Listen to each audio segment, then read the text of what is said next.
Que a graça e a paz do Senhor sejam conosco nesse momento, meus irmãos.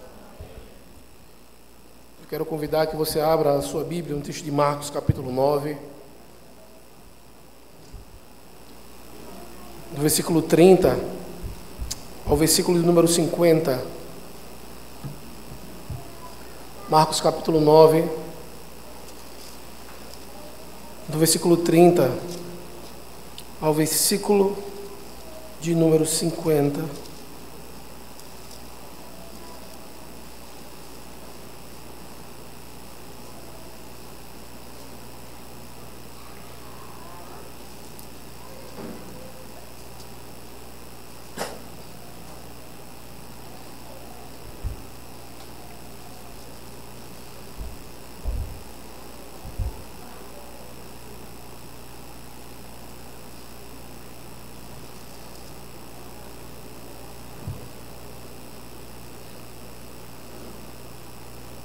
Marcos 9, do 30 ao 50, diz assim a palavra de salvação do nosso Deus. E tendo partido dali, passavam pela Galileia, e não queria que ninguém o soubesse, porque ensinava os seus discípulos e lhes dizia: o Filho do Homem será entregue nas mãos dos homens, e o matarão. Mas 3 dias depois da sua morte, ressuscitará. Eles, contudo, não compreendiam isto e temiam interrogá-lo. Tendo eles partido para Cafarnaum, estando eles em casa, interrogou os discípulos: de que é que discorreis pelo caminho? Mas eles guardaram silêncio, porque pelo caminho haviam discutido entre si sobre quem era o maior.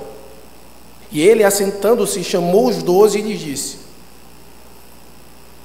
se alguém quer ser o primeiro, será o último e servo de todos.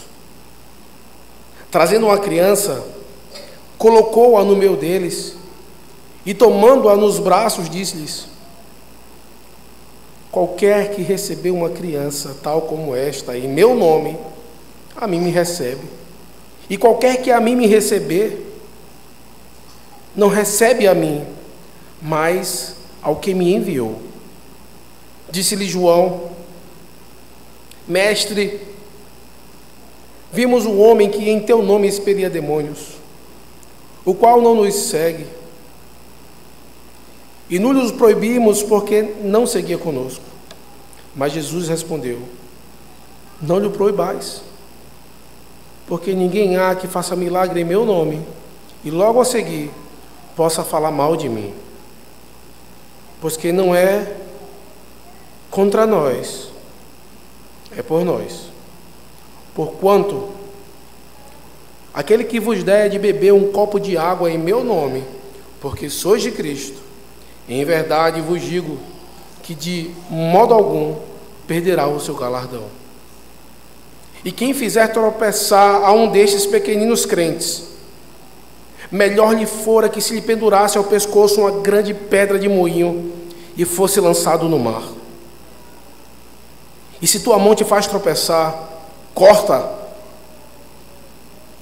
pois é melhor entrares maneta na vida do que, tendo as 2 mãos, ires para o inferno, para o fogo inextinguível, onde não lhes morre o verme, nem o fogo se apaga. E se teu pé te faz tropeçar, corta-o. É melhor entrares na vida aleijado do que, tendo os 2 pés, seres lançado no inferno, onde não lhes morre o verme, nem o fogo se apaga. E se um dos teus olhos te faz tropeçar, arranca-o. É melhor entrares no reino de Deus com um só dos teus olhos, do que, tendo os 2, serem lançados no inferno, onde não lhes morre o verme, nem o fogo se apaga. Porque cada um será salgado com fogo. Bom é o sal Mas se o sal vier a tornar-se insípido, como lhe restaurar o sabor? Tende sal em vós mesmos e paz uns com os outros. Amém. Oremos para que o Senhor aplique a sua palavra em nossos corações. Santo Deus, eterno e bondoso Pai, neste momento, Senhor, clamamos que o Senhor esteja aplicando a tua santa palavra em nossos corações. Nos faz, Senhor, compreendermos a tua palavra e termos um coração sábio, para que nós possamos saber a tua vontade em nossa vida. Nos ajuda, Senhor. É no nome de Cristo que nós choramos. Amém. Assim que alguém é contratado para algo ou começa a trabalhar, é necessário que ela saiba duas coisas: que ela conheça no que ela vai trabalhar,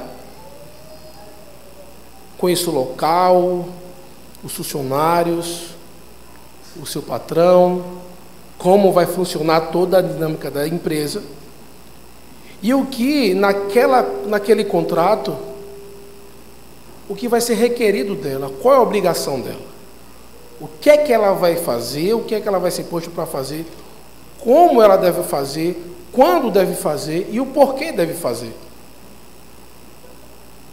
Isso é algo óbvio. As Escrituras nos ensinam, como diz na pergunta número 5 do nosso Catecismo Maior, que a principal coisa que as Escrituras nos ensinam é o que nós devemos querer sobre Deus e aquilo que Ele requer do homem. Nós devemos entender que, para que nós façamos aquilo que Deus quer, é necessário que nós conheçamos. Também é assim na vida cristã. Você tem que entrar e saber o que é que Deus é, o que o seu Filho fez, o que o Espírito Santo faz, entender o que as Escrituras ensinam a respeito de Deus, para que então você viver dentro de uma vida cristã, você deve fazer aquilo que Deus requer de você. De alguma forma você trabalha em algo, ou trabalhou em algo, ou vive em algum local que se assemelha ao que foi dito. Você sabe que quando tem muitas vezes uma pessoa que não faz o que ela deve fazer, porque ela não sabe, ela precisa de quê? De um ensinamento. Quando alguém não faz o que deve fazer, porque não quer fazer, ela é então uma pessoa que está sendo alguém que está prejudicando todo aquele funcionamento. Se você é patrão, você sabe a dor de cabeça que isso traz. Talvez se você trabalha para alguém e tem essa pessoa no ambiente de trabalho, você percebe como a atitude dela dificulta o seu trabalho. Esse texto que nós estamos diante dele está mostrando justamente quem Cristo é e o que Ele requer dos seus discípulos. Só que a dureza de coração, a incredulidade, a insubmissão à palavra do Senhor faz com que os discípulos eles não vejam o óbvio.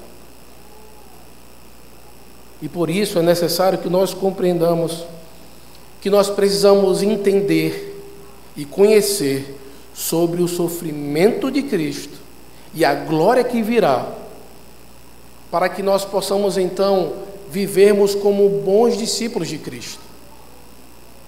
É necessário que nós compreendamos quem Cristo é, para que nós também compreendamos aquilo que nós devemos fazer. E é isso que nós iremos ver então nesta noite. O versículo 30 ao versículo de número 31, nós vamos ver aqui Cristo, ele demonstrando quem ele é, ensinando sobre o seu sofrimento, sobre a sua morte, sobre a sua riqueza na ressurreição. E no versículo 32 ao versículo 37, Cristo então orienta para que eles compreendam isso, para que eles entendam o que é ser servos de Cristo, o que significa quem ele é. E do versículo 38 ao versículo número 50, ele vai mostrar de maneira prática como sermos discípulos de Cristo. E é isso que nós vamos ver nesta noite. Aquilo que nós devemos conhecer sobre Deus e aquilo que ele requer de nós. É isso que Cristo ele vem dizendo aos seus discípulos.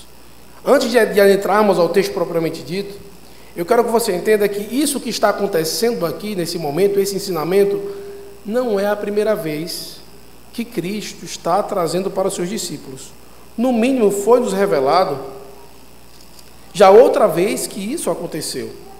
Se você olhar no capítulo 8, no versículo 31, Cristo está ensinando isso para os seus discípulos. Ele diz: então começou a ensinar-lhes que era necessário que o Filho do Homem sofresse muitas coisas, fosse rejeitado pelos anciãos, pelos principais sacerdotes e pelos escribas, fosse morto e que depois de 3 dias ressuscitasse. Logo depois que ele ensinou, Pedro rejeita esse ensinamento. E no versículo 34, Cristo ensina como o discípulo deve viver. Mas eles não compreenderam. E Cristo novamente vai ensiná-los. No capítulo 9, versículo 30, Cristo vai ensinar. Mas eu quero que você entenda que daqui a algumas semanas à frente, nós veremos essa mesma coisa. No capítulo 10, no versículo 32, novamente Cristo vai falar sobre a sua sofrimento, morte e ressurreição. E ainda assim os discípulos eles rejeitam e eles precisam aprender sobre o discipulado. O que isso nos ajuda a compreender, meus irmãos? É que tem algumas coisas na vida cristã que precisam ser repetidas, para que sejam compreendidas. E tem coisas na vida cristã que ela precisa ter uma ênfase muito grande. E algo que precisa ter uma ênfase muito grande é você conhecer ao seu Deus. Você precisa conhecer ao Senhor. Eu não estou dizendo que você precisa ler todos os livros de teologia. Eu não estou dizendo que você precisa ter definições de teologia altamente rebuscadas e bem definidas. Estou dizendo que você precisa conhecer a Deus. E você só pode conhecê-lo por meio da sua palavra. Ele nos ensina. Ele nos mostra quem Ele é. E era isso que Cristo estava fazendo aqui em Marcos capítulo 9, no versículo 30. Acompanhe, por favor, o versículo 30 e o versículo 31. E tendo partido dali, passavam pela Galileia, e não queria que ninguém soubesse, porque ensinava os seus discípulos e lhes dizia: o Filho do Homem será entregue nas mãos dos homens, e o matarão, mas 3 dias depois da sua morte, ressuscitará. Cristo estava ensinando a eles o que iria acontecer. Aquilo não era confortável ser ouvido pelos discípulos. Eles estavam com o seu mestre, eles estavam vendo maravilhas, sinais, milagres, escutando pregações com autoridade, com poder. E o texto aqui vai dizer que ele está passando pela Galileia. Cristo está no seu último ministério, e ele está falando isso, que ele iria morrer, que isso iria acontecer, mas ele estava caminhando em direção de Jerusalém. Antes ele se afastou de lá porque queriam matá-lo, mas agora ele estava indo direto para Jerusalém. Eu quero que você compreenda isso, porque se Cristo ele quisesse fugir, ele iria para o lado oposto. Ele fazia igual a Jonas.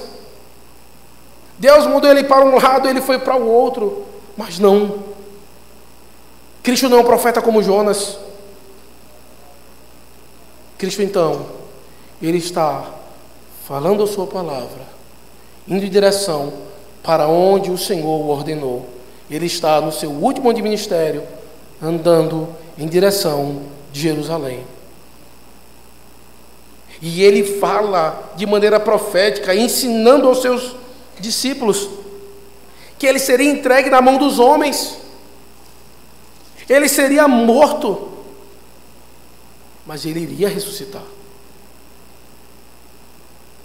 Os discípulos então, ao ver isso, não compreendiam. O nosso catecismo maior, na pergunta de número 46, vai nos falar sobre o sofrimento de Cristo. Se você tiver o seu catecismo, abra, por favor, na pergunta de número 46,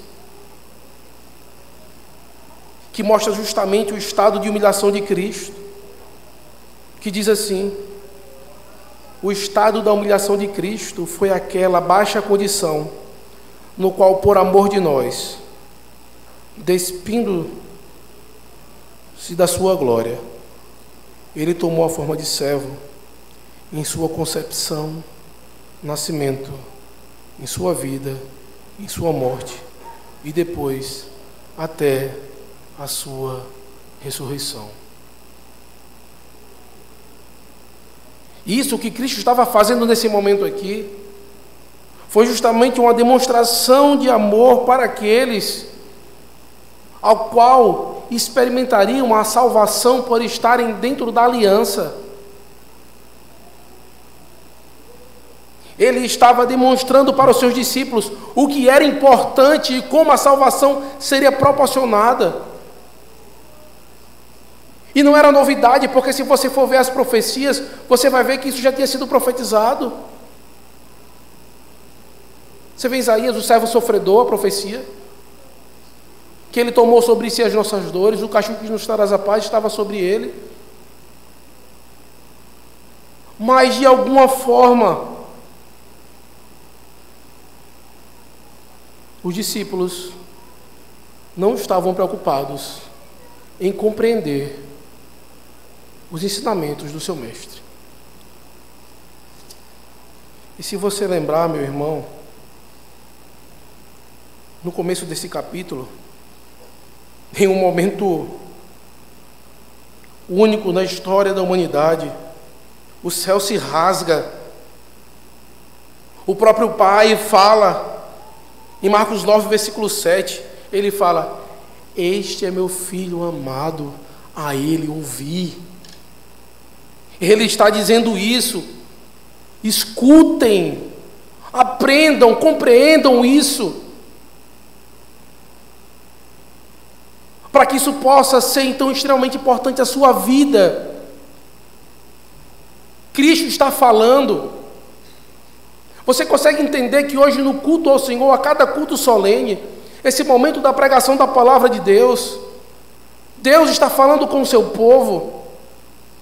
O Espírito Santo, ele aplica a palavra em nossos corações. É uma oportunidade que nós temos a cada domingo de compreendermos a palavra do Senhor, de ouvirmos a sua voz, de conhecer a Deus. E isso implica que todas as vezes que você não está aqui presente, você perde mais uma oportunidade de conhecer a Deus e de saber aquilo que Ele requer de você. Por isso, aproveite cada momento, cada contato com a palavra do Senhor. A importância da palavra do Senhor no meio do seu povo. E Cristo aqui já está antecipando algo.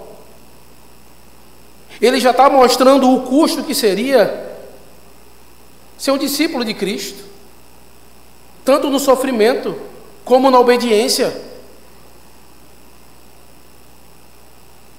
Você percebe que a qualquer sinal de desconforto ou risco, nós não queremos ser coerentes com a nossa fé. Qualquer sinal mínimo de rejeição, não temos coragem de seguir em direção a Jerusalém Celestial. Paramos, regredimos. Em Cristo, Ele nos demonstra termos coragem a seguirmos o que Ele fez. Isso nos ensina, meus irmãos, sobre a nossa caminhada cristã, sobre como nós devemos portar como cristãos. Devemos estar preparados para os sofrimentos que acompanham uma vida de discipulado. Mas é algo extremamente prazeroso e que nos alegra. Porque Cristo, quando estava ensinando isso aos seus discípulos, Ele dizia que Ele iria ressuscitar, que Ele iria vencer a morte. Ele iria vencer alguém muito mais poderoso do que o imperador, que iria morrer. Ele iria vencer a morte, iria ressuscitar. E da mesma maneira em que Ele passou pelo sofrimento e seria glorificado, aqueles que o seguem e o amam irão passar por sofrimento, mas serão glorificados pelo que Ele fez. E por isso, eis o Evangelho. No mundo tereis aflições, mas tem de bom ânimo. Eu venci o mundo. Quem quiser me seguir, tome a sua cruz e siga-me. O Evangelho, ele não promete para você que os problemas vão sumir. O Evangelho promete que mesmo diante dos problemas,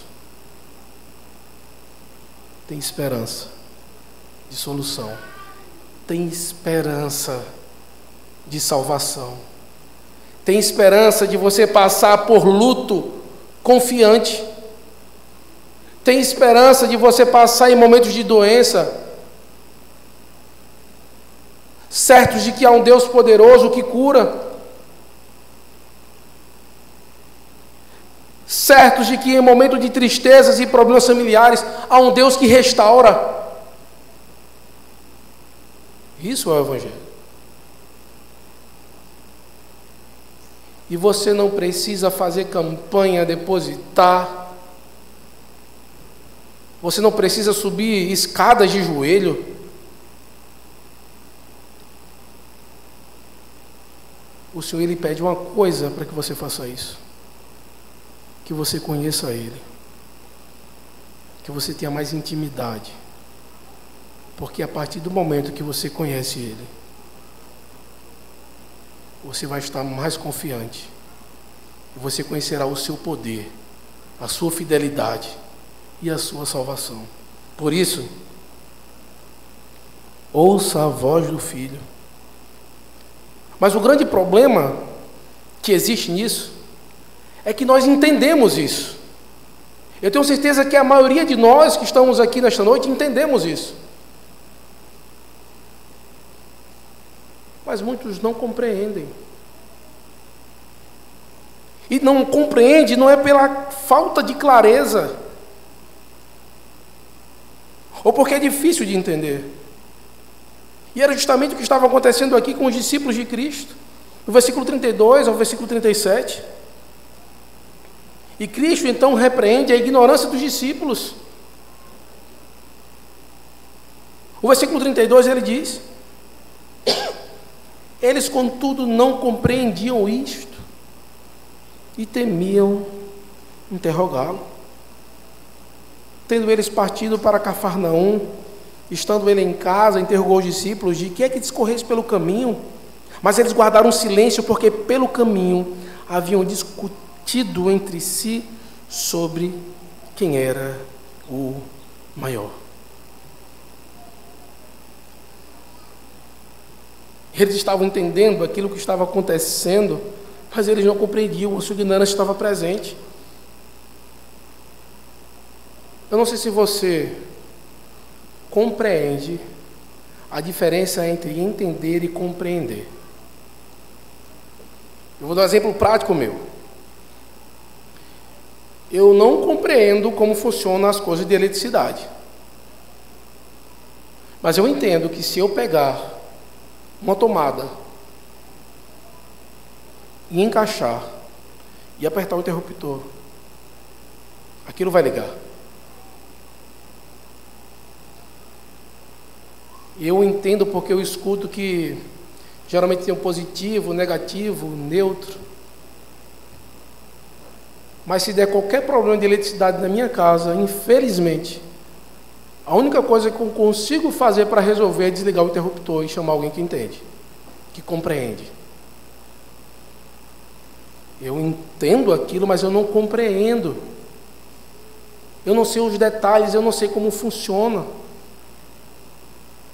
É como se você, minha irmã, fosse fazer uma receita. E você vê aquela receita perfeita da internet. Você vê aquele vídeo daquela refeição. Você fala, eu vou fazer isso. E você segue a receita à risca. E quando você coloca lá, não fica igual. Você entendeu a receita, mas você não compreendeu. Porque talvez em cada processo tinha um significado que tinha que fazer ali.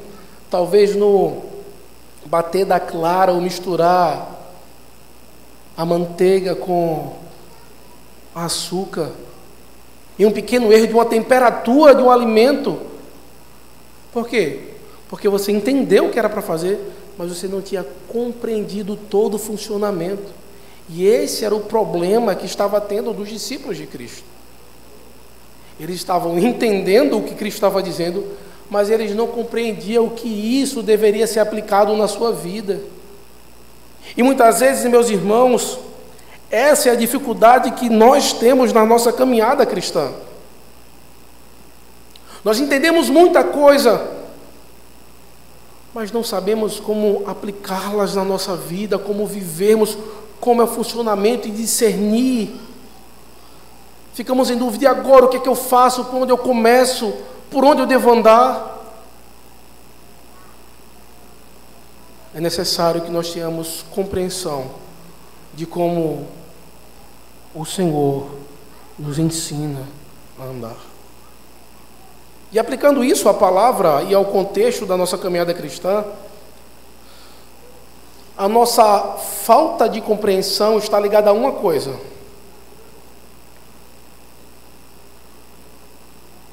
a estarmos olhando para as coisas finitas e não olhar diante daquele Deus que é eterno, que é infinito.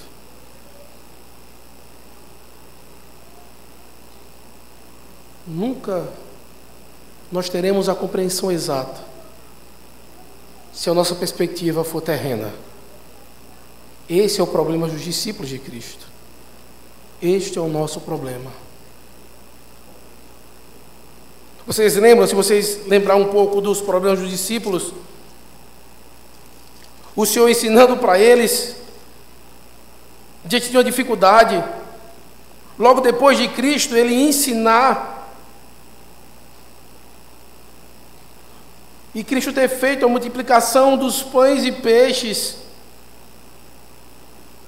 o Senhor ensinando para eles, trazendo ensinamentos.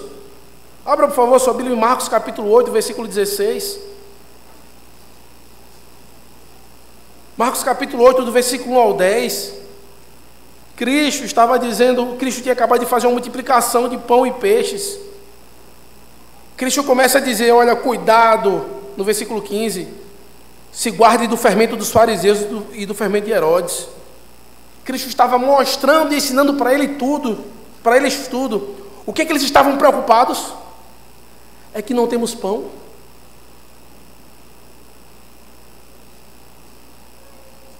Veja Pedro, no capítulo 8 de Marcos, o Senhor pergunta para eles, quem diz o homem que sou? No versículo 29, Cristo pergunta aos seus discípulos, mas vós, quem dizeis que eu sou? Respondeu Pedro e lhe disse, tu és o Cristo, tu és o Messias, tu és o ungido de Deus, aquele que veio nos salvar. É isso que significa a palavra Cristo. Mas olha, Pedro, ele entendeu, mas ele ainda não compreendeu o que isso significa. No capítulo 8 de Marcos, no versículo 32, olha o que o texto diz. E isto ele expunha claramente, mas Pedro, chamando-o à parte, começou a reprová-lo. Pedro entendia que ele era o Cristo, mas ele não compreendia o que significava isso. Ele não estava aplicando isso às consequências e às realidades e implicâncias que isso trazia na sua vida. Novamente, no capítulo de Marcos, capítulo 9, em um momento único na história da humanidade, o céu se rasgando, Elias e Moisés. No versículo 5, Pedro entendia que ele era o Cristo. Ele estava vendo algo maravilhoso. Pedro, ele toma a palavra e diz, mestre, bom é estarmos aqui e que façamos 3 tendas, uma será tua, outra para Moisés e outra para Elias, pois não sabia o que dizer, por estarem eles aterrados. Ele entendia o evangelho, mas ele não compreendia e não sabia aplicar. E mesmo ele entendendo, quando ele começava a praticar, ele errava. As suas decisões eram erradas. E novamente isso está acontecendo aqui com os discípulos de Cristo. Não é a primeira vez que isso está acontecendo. Aqui em Marcos capítulo 9, o Senhor diz, olha, tendo eles partido para Cafarnaum, Marcos capítulo 9, versículo 33, quando eles estavam partindo para Cafarnaum, indo para mais próximo de Jerusalém, quando ele estava em casa, ele interrogou os discípulos, o que é que vocês estavam discorrendo pelo caminho? O que é que vocês estavam conversando pelo caminho? Mas eles guardaram silêncio, porque pelo caminho eles haviam discutido entre si sobre quem era o maior.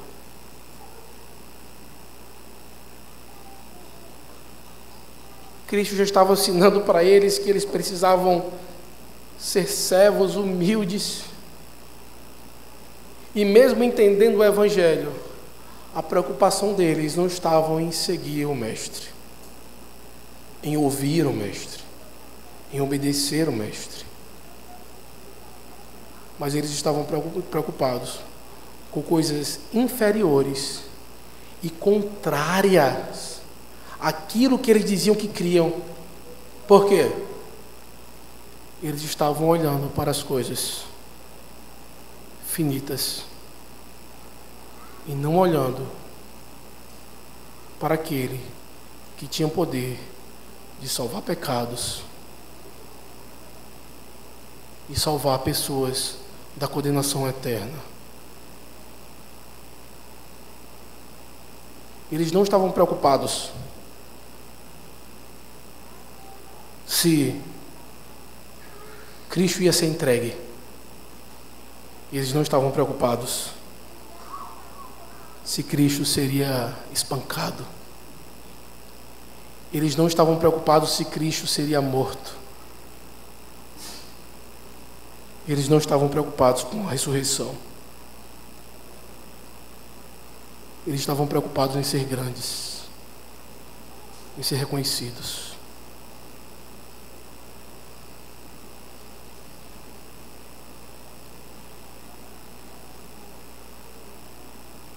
O que é que tem te feito servir a Cristo?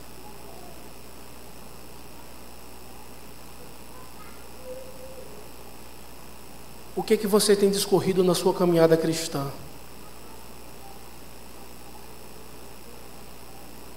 O que é que você busca vindo aqui? Você quer glória? Infelizmente, aqui não é o local de você receber. Você quer ser grande? Aqui não é o local.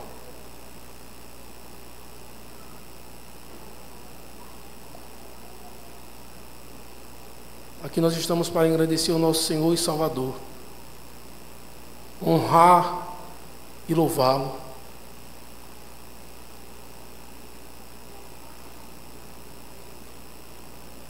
Você quer ser reconhecido? Sirva mais. Você quer o galardão?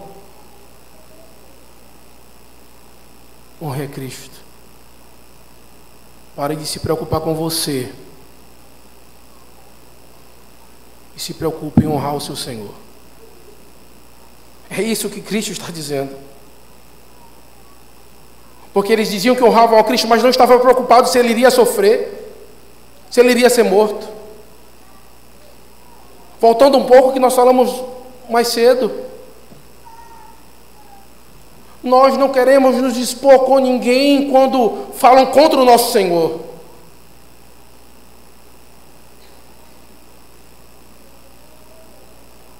Nós queremos se dispor quando alguém fala e ensina coisas que desonram o nosso Salvador.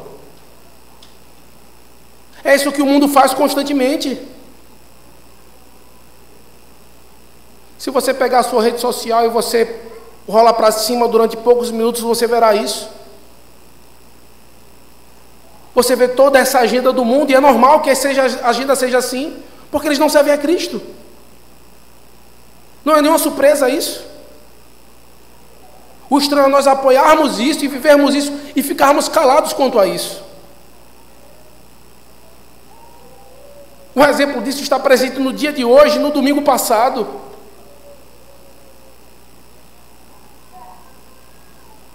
O Estado impede que os nossos filhos estejam hoje cultuando ao Senhor para fazer uma prova, para serem aprovados em um vestibular, onde toda prova e conteúdo tem justamente um entendimento contrário à palavra de Deus. Isso é um anúncio do que eles querem fazer com os nossos filhos quando eles se ingressarem na faculdade. Tirar eles do ambiente de culto. Não foi assim no Egito? Podem adorar, mas deixe seus filhos aqui. Não precisa levá-los.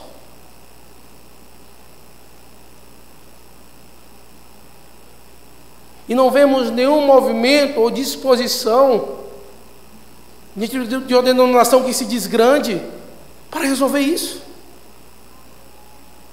Por quê? Tememos indisposição. Queremos manter uma política de boa vizinhança. Mas o que nós fazemos? O que é que nós sacrificamos? Honrar o nosso Senhor. E por isso nós devemos ter todo o cuidado e que Ele nos ensina.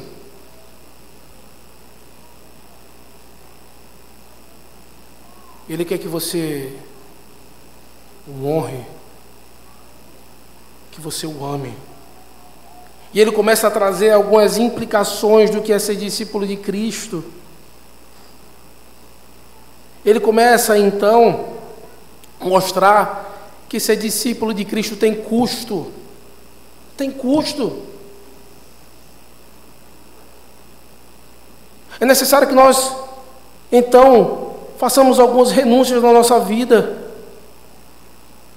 É necessário, meus irmãos, que nós possamos progredir, caminhar, conhecer do nosso Senhor. O versículo 35 ao 37 vem o primeiro princípio sobre o seu discipulado. Ele assenta, ele chama os 12 e lhe ensina.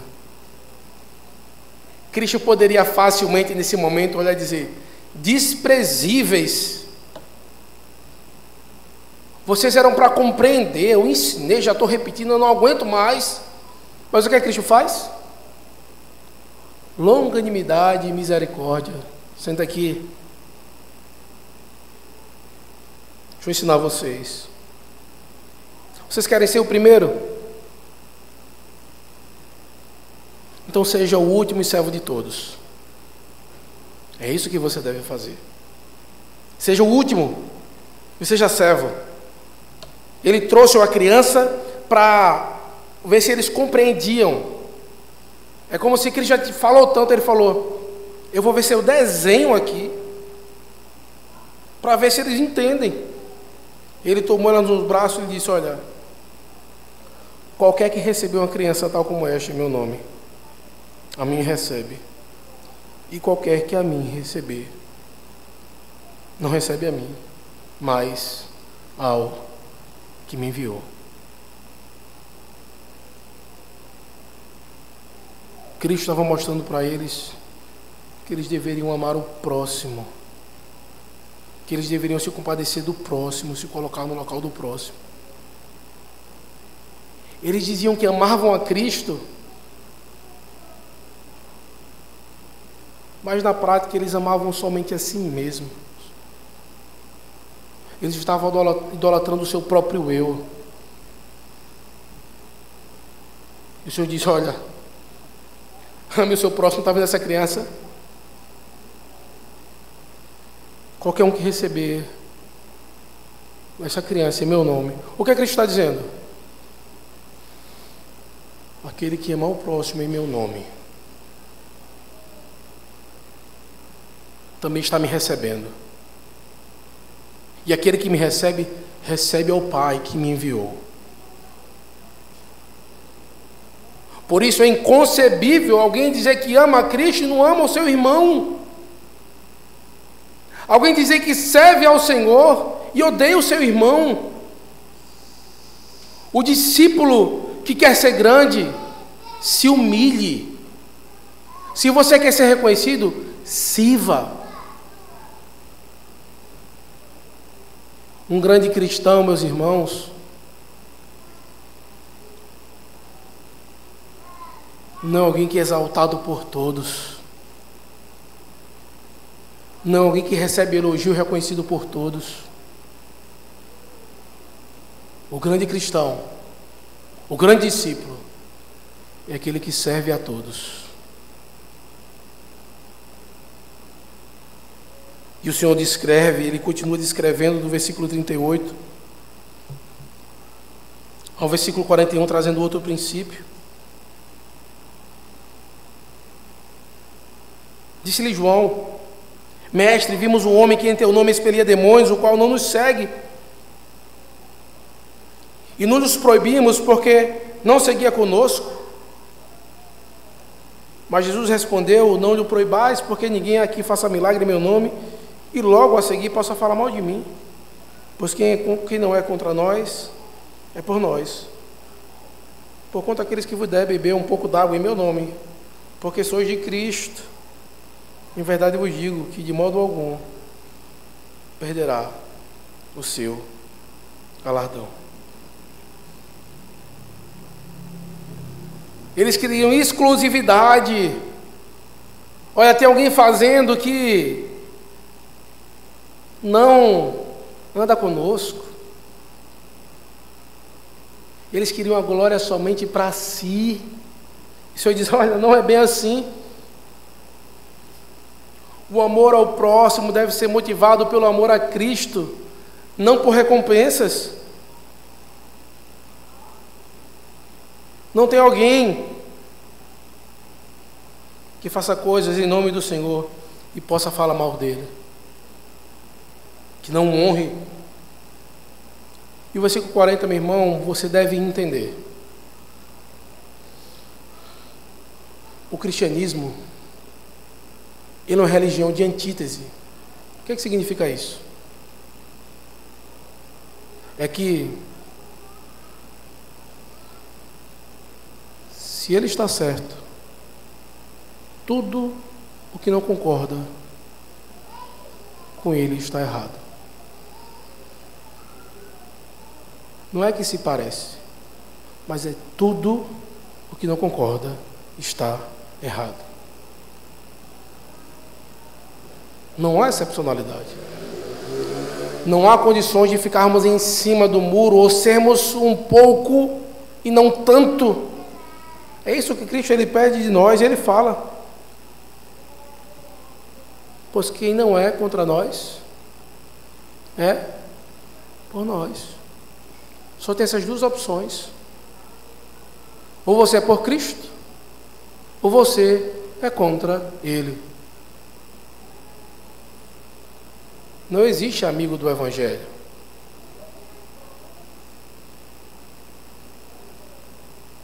Não existe pessoas que simpatizam com o Evangelho. Isso não existe. Ou você é servo de Cristo, ou você é inimigo dele.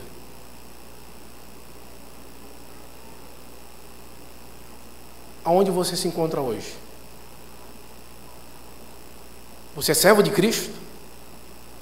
Você é filho de Cristo? Ou você é inimigo do Evangelho?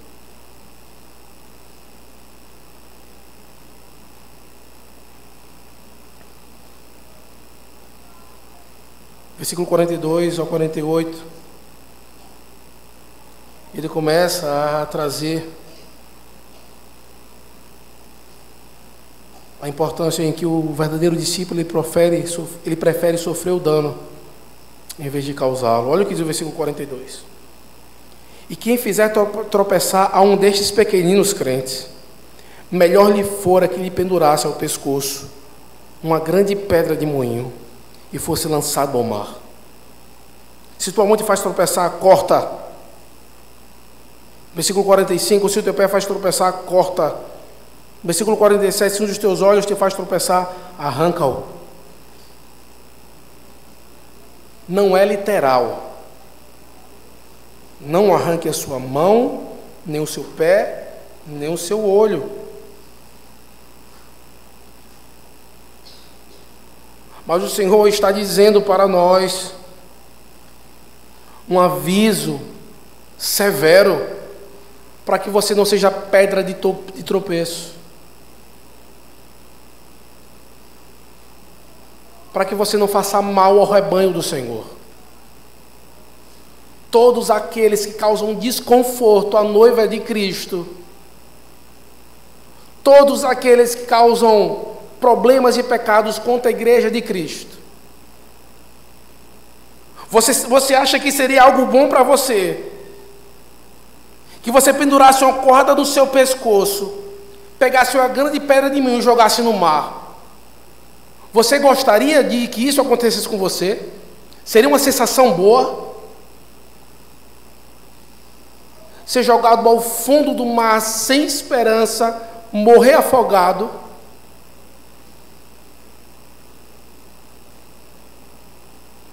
Pois é. É melhor que isso aconteça do que você ser pedra de tropeço, um desconforto e causar dano à igreja de Cristo, aos discípulos de Cristo. Por isso tenha muito cuidado em ferir ou pecar contra o seu irmão. Tenha muito cuidado naquilo que você faz, naquilo que você pega, naquilo que você anda, naquilo que você olha, naquilo que você fala, naquilo que você ouve.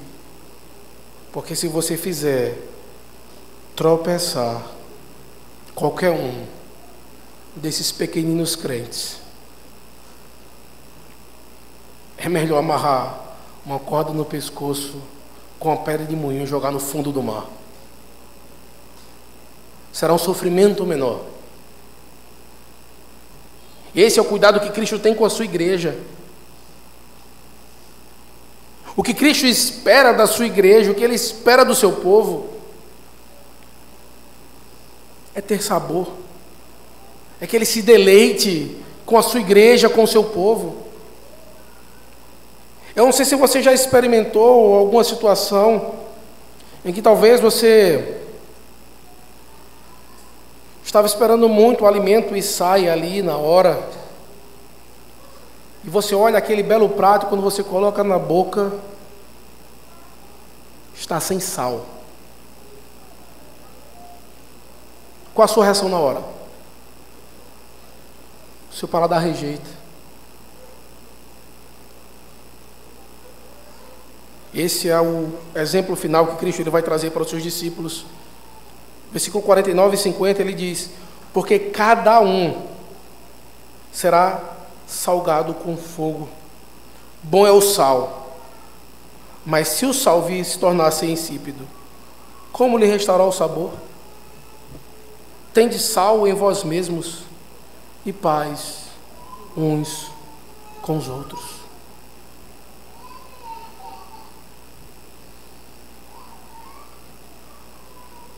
Qual é a quantidade de sal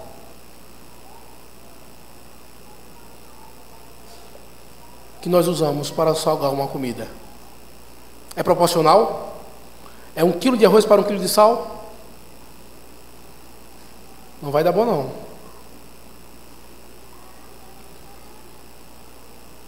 Tempero proporcional. É isso que Cristo espera, que nós sejamos sal no mundo. Nós precisamos dar sabor. E para que nós possamos dar esse sabor, o que é que Ele pede para nós? Paz uns com os outros.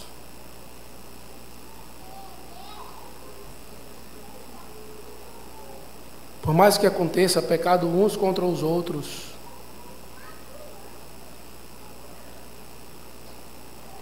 esse pecado acontece porque nós não ouvimos a voz de Cristo, porque não temos nos esmerado em conhecê-lo.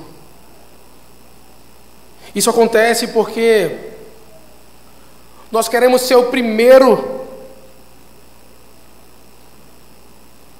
mas o último a servir. Se ninguém puder, eu vou. Se ninguém fazer, eu faço. Nós não temos mais no nosso vocabulário aquilo que o Senhor espera dos seus servos. Eis-me aqui, envia-me a mim. Eu vou. Voluntário?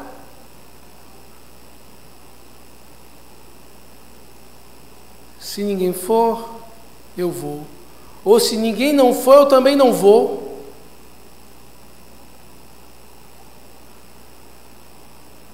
Não estamos dispostos a servir. Muitas vezes queremos prioridade, como os discípulos também queriam.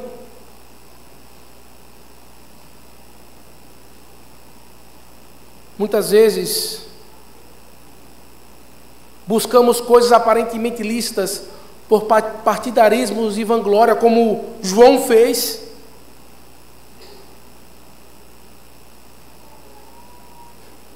Aqueles que fazem coisas em nome de Cristo não falam mal dele. Quantas vezes nós tropeçamos e fazemos outros tropeçarem? Devemos ter cuidado, meus irmãos.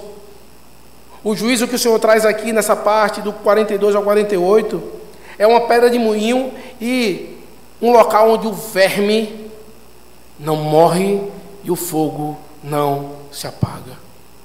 É um breve vislumbre se você não quiser viver como um discípulo de Cristo. Por isso, dê sabor. Como então eu vou restaurar o sabor? Se o sal se tornar insípido. Por isso, meus irmãos, que nós possamos então nos parecermos cada mais com o nosso Senhor e que Ele nos ajude a vivermos como o nosso Deus. E é necessário que você saia dessa noite compreendendo algo. Você precisa conhecer a Deus para saber o que Ele requer de você, para que você possa ser sal, para que você possa ser luz, para que você seja um bom discípulo de Cristo. Ele nos ensina a verdadeira grandeza em servir, meus irmãos. Há uma verdadeira grandeza em servir ao nosso Deus. No Evangelho não tem como chegar à exaltação se o caminho não for pelo serviço, pela humilhação. Você vai tentar pegar um atalho e vai cair. Vai pegar um atalho e cair. Por isso, Cristo chama os seus seguidores para uma vida de santidade, amor ao próximo, guiado pelo exemplo e pela obra redentora de Cristo. Sigamos os passos do nosso Mestre, e que o nome do Senhor seja exaltado em tudo que nós fazemos, e que nós entendamos que nós saímos da nossa casa na terça, na quinta e no domingo para estarmos aqui, não para sermos reconhecidos, não para sermos glorificados, mas para que o nosso Deus, Ele seja louvado. Eis o cristianismo. Que o Senhor nos ajude e aplique a sua palavra em nossos corações. Amém?